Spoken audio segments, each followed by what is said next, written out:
इधर पंत को ऑक्शन में मिले 27 करोड़ तो उधर बीसीसीआई क्यों मनाने लगी जश्न, हो गया करोड़ों का फायदा। जैसे ही पंत पर लखनऊ ने 27 करोड़ की बोली लगाई, एक बहुत बड़ी खबर सामने आई। पंत को होने वाला है करोड़ों का नुकसान। श्रेयस अय्यर की उड़ गई नींद, वेंकटेश अय्यर भी हो गए परेशान। एक झटके में इन तीनों को होने वाला है करोड़ों का नुकसान।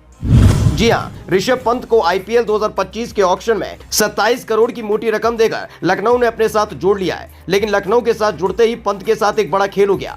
पंत को 27 करोड़ की मोटी रकम मिलने के बाद बीसीसीआई क्यों जश्न मनाने लगी। केवल इतना ही नहीं, 27 करोड़ की मोटी रकम मिलते ही पंत को कौन सा बड़ा नुकसान होने वाला है। केवल इतना ही नहीं, खबर है कि 27 करोड़ मिलते ही पंत के एक झटके में करोड़ों रुपए कटने वाले हैं।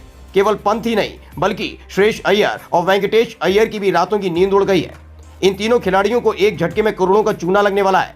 इस खबर को सुनकर आपका दिमाग चकरा गया होगा कि आखिर इन तीनों के साथ ये सब क्यों होने वाला है। तो जनाब, उसके पीछे ही बीसीसीआई का नियम, जिसने पंत और श्रेयस अय्यर की रातों की नींद उड़ा दी है।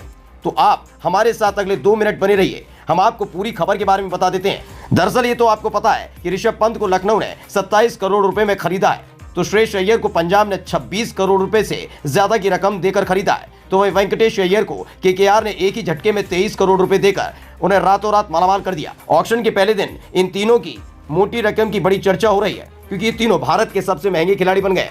लेकिन लोग इन तीनों की रकम की तो चर्चा कर रहे हैं, लेकिन वास्तव में इन तीनों को कितनी रकम मिलेगी ये कोई नहीं जानता।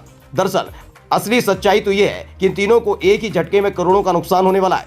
दरअसल इन तीनों को होने वाले नुकसान के पीछे है बीसीसीआई का एक नियम, जिसके चलते इन तीनों के एक ही झटके में करोड़ों रुपए उड़ जाएंगे। अब उस नियम के बारे में भी जान लीजिए। दरअसल ऑक्शन में बिकने के बाद खिलाड़ियों को टैक्स के तौर पर मोटी रकम भरनी पड़ती है। दरअसल एक रिपोर्ट के मुताबिक खिलाड़ी को खरीदने वाली फ्रेंचाइजी प्लेयर को पैसे रिलीज करने से पहले टीडीएस काटती है। इसमें भी भारतीय खिलाड़ियों की सैलरी में 10% टीडीएस कटता है, तो वहीं विदेशी खिलाड़ियों की सैलरी से 20% टीडीएस कटता है। केवल इतना ही नहीं, बल्कि ऑक्शन में बिकने के बाद उस खिलाड़ी की सैलरी का 10% हिस्सा उस खिलाड़ी के क्रिकेट बोर्ड को चला जाता है। यानी जिस देश के खिलाड़ी को जितनी बड़ी रकम मिलेगी, उतना ही उसके बोर्ड को भी फायदा होगा। इसलिए हर बोर्ड चाहता है कि उसके ज्यादा से ज्यादा खिलाड़ी ऑक्शन में मोटी रकम में बिके।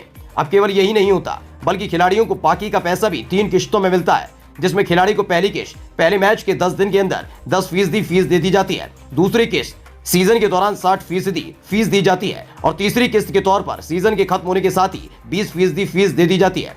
तो इस हिसाब से अगर देखा जाए तो पंत की सैलरी का 10% करीब 2 करोड़ 7 लाख रुपए बैठता है, जो पंत का एक झटके में कट जाएगा। ठीक इसी तरह श्रेयस अय्यर और वेंकटेश अय्यर के साथ भी होगा, जिसके बाद इन खिलाड़ियों को पैसा काटकर 3 किश्तों में दिए जाएंगे। तो आपको इस खबर पर क्या कहना है, कमेंट करके जरूर बताएं।